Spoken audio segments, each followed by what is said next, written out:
c'est quand on parle d'abord de la tripartite. Est-ce que cette tripartite existe?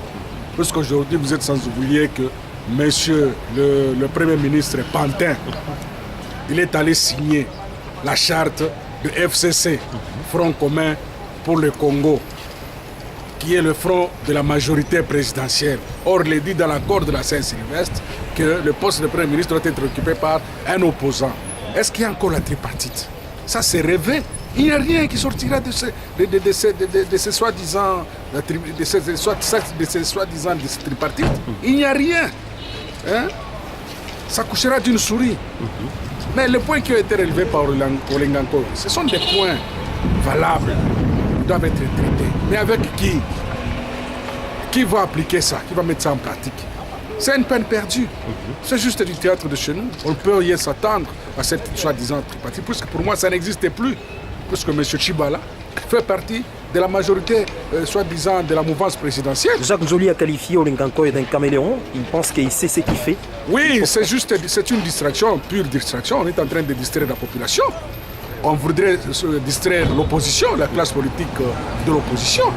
Mais nous disons que nous sommes aux aguets, nous suivons le tout de près. Rien ne sera fait.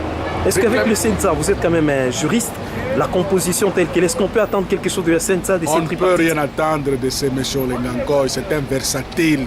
Est-ce l'argent ou rien? Vous savez de quelle manière cette tripartite vient d'être tenue? Il a fallu qu'il aille voir M. Kabila, le président sortant hors mandat, et il a reçu des injonctions, des instructions, aller faire ça. On ne peut rien s'attendre de cette tripartite. Ça va coucher d'une souris. Et cette tripartite pour nous n'existe plus. Il ne faut même pas penser à ça. Il a évoqué évidemment 3 points essentiels, la décrispation non appliquée, l'abandon des poursuites contre Moïse Katumbi. Il a évoqué aussi le manque de consensus pour la machine à voter. Est-ce que ces points sont importants? Monsieur Olenganko n'a pas du poids politique. Puisque lorsqu'il avait demandé à ce que tous les partis politiques soient retournés à leur fondateur.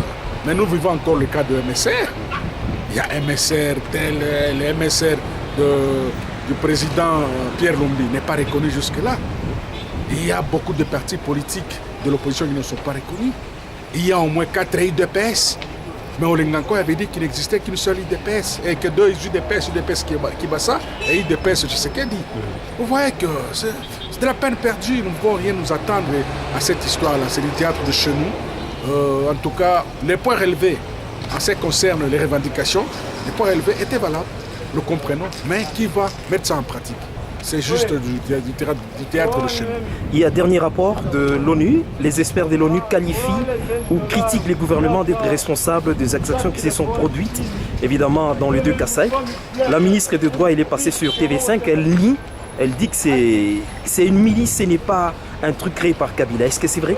Nous connaissons, c'est la ministre du pouvoir. Vous savez comment est-ce que se sont passés les tueries au niveau de l'espace Kassaï? C'est déplorable. On était en train de tuer une vieille maman de 90 ans, un bébé de 2 mois. C'est la milice. Où était notre armée? Puisque l'armée congolaise est appelée à sécuriser les frontières, à sécuriser la population. La police, sécuriser les biens. C'est ça la mission régalienne. Mais ça n'a pas été fait. On peut condamner qui? On condamne le gouvernement. Parce que c'est le gouvernement qui a en charge cette sécurité par le biais du ministère de l'Intérieur et même du ministère de la Justice. Et si nous fonçons encore davantage par rapport même aux gens qui ont été cités dans ces dossiers, c'est l'impunité totale. Il y a eu même l'assassinat de 2 experts au Niger.